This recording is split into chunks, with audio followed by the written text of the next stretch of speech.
Πάμε να καλημερίσουμε τον κύριο Άδωνη Γεωργιάδη. Κύριε Γεωργιάδη, καλή σας ημέρα. Καλώς τα παιδιά. Καλημέρα και Λιλά, καλή χρονιά. Καλή χρονιά να έχετε. Εύχομαι υγεία σε εσάς και στους. Να είστε καλά, αντεύχομαι. Θέλω να κάνω ένα λίγο σχόλιο για αυτά που άκουγα πριν που με κρατήσατε πολλή ώρα και τώρα δεν έχω πολλή ώρα μπροστά μου.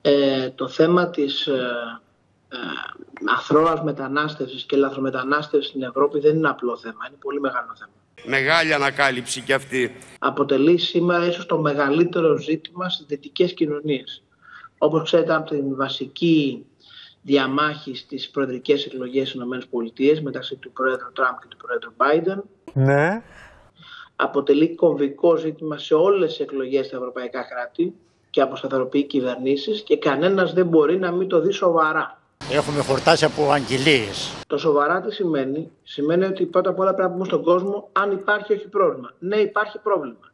Όποιος λέει ότι δεν υπάρχει πρόβλημα είναι τυφλός. Να ρωτήσω κάτι λοιπόν, είναι κύριε Υπουργέ. προφανές ότι υπάρχει πρόβλημα. Επειδή είναι ο προαύλιος χώρος του, είναι πλάνα που μας στείλανε τηλεθεατές μας χθες το βράδυ. Είναι ο προαύλιος χώρος λοιπόν του Εθνικού μας Μουσείου στην Πατησίων. Και εγώ έχω παίξει σαν παιδί εκεί μπάλα. Έχω παίξει. Δεν με ενόχλησε κανένας. Παίζουν τώρα 4 μαύροι άνθρωποι. Όπα. Προφανώς από το Πακιστάν. Αυτό είναι παράνομο. Και αν είναι παράνομο και ενοχλεί τους κατοίκους εκεί, ποιος πρέπει να πάει να τους μαζέψει? Δεν κατηγορεί κάποιος τους ανθρώπους εάν παίζουν μπάλα. Ναι. Το πρόβλημα δεν είναι αυτό.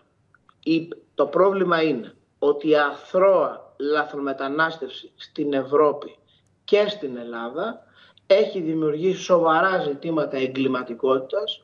Λοιπόν, αυτή είναι αλυταράδες του κερατά. Σοβαρά ζητήματα ταυτότητας στις ευρωπαϊκές κοινωνίες. Έχει δημιουργήσει πολιτική αποσταθεροποίηση πάρα πολλά ευρωπαϊκά κράτη και δεν είναι ζήτημα που να το περνάμε έτσι αυρόχης ποσή με ιδεολογήματα του παρελθόντος. Γιατί θα το βρούμε μπροστά μας και με μεγάλη ένταση. Τώρα, αφού έχω πει αυτά, υπάρχει στο πρόβλημα αυτό εύκολη λύση. Άκουγα τον κύριο Βελόπουλο που έλεγε αν κυβερνήσει θα απελάσει αμέσως όλους τους λαθρομετανάστες. Ναι. I'm gonna come. Θέλω να σας πενθυμίσω Τους πρόβλημα η παράνομους κυρία ή αυτούς που Μελώνη. έχουν ψεύτικα χαρτιά, λέει. Μάλιστα. Η κυρία Μελώνη προσπάθησε να απελάσει προς κάποια κέντρα που έφτιαξε στην Αλβανία ορισμένους λαθρομετανάστες από την Ιταλία και τα Ιταλικά δικαστήρια ακύρωσαν την απόφασή της. Γαμήθηκε η φάση. Όποιος υπόσχεται στον κόσμο ότι πατάς ένα κουμπί και κάνεις χιλιάδες μαζικές απελάσεις είναι ψεύτης. Διότι αυτό δεν μπορεί να το κάνει. Άρα η λύση ποια είναι, Οι άνθρωποι αυτοί κύριε κατά Γεωργιάδη? ανάγκη. Ποια είναι η λύση? Οι άνθρωποι αυτοί κατά κανόνα δεν έχουν χαρτιά. Οι άνθρωποι έρχονται χωρίς διαβατήριο και οι χώρες από τις οποίες προέρχονται δεν τους αναγνωρίζουν. Ναι. Άρα το να πεις ότι θα κάνεις το μέτρο της διοικητικής απέλασης προϋποθέτει διακρατικές συμφωνίες σοβαρές, προϋποθέτει κυβερνήσεις στα άλλα κράτη, στα κράτη υποδοχής που θα τους δέχονται. Πιο γρήγορα ένα σπυράκο, κοιμηθήκαμε. Σημαίνει πανευρωπαϊκή συνεννόηση, σίγουρα δεν σημαίνει βγήκε ο Βελόπουλος και τους έδιωξε όλους. Να πω κάτι πρακτικό λοιπόν. Τώρα. Κάνεις αλλαγή χρονιάς μια στιγμή, Υπουργέ μου. Κάνεις αλλαγή χρονιάς στο Σύνταγμα. Πάντα είναι παραδοσιακή αλλαγή χρονιάς στο Σύνταγμα γίνεται. Όλοι οι Πακιστανοί εκεί κατοικοεδρεύουν. Ομόνια ανεβαίνουν μια στα δύο και πάνε λοιπόν στο κέντρο της Αθήνας. Οι περισσότεροι είναι παράνομοι, το γνωρίζουμε.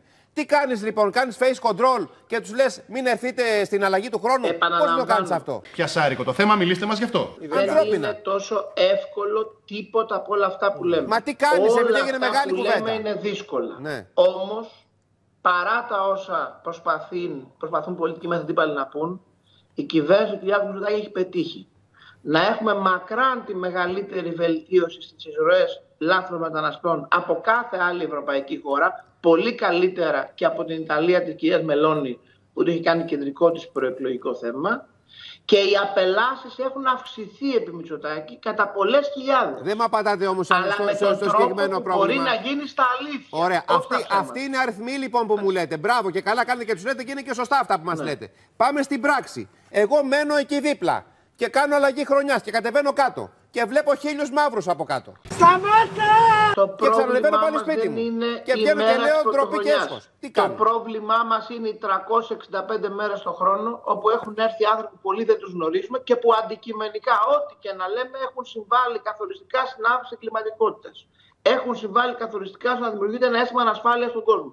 Αυτά δεν μπορούμε να τα κρύβουμε πια, γιατί ο κόσμος αντιδρά όταν τα κρύβουμε και τα ξαναδούμε μπροστά μας.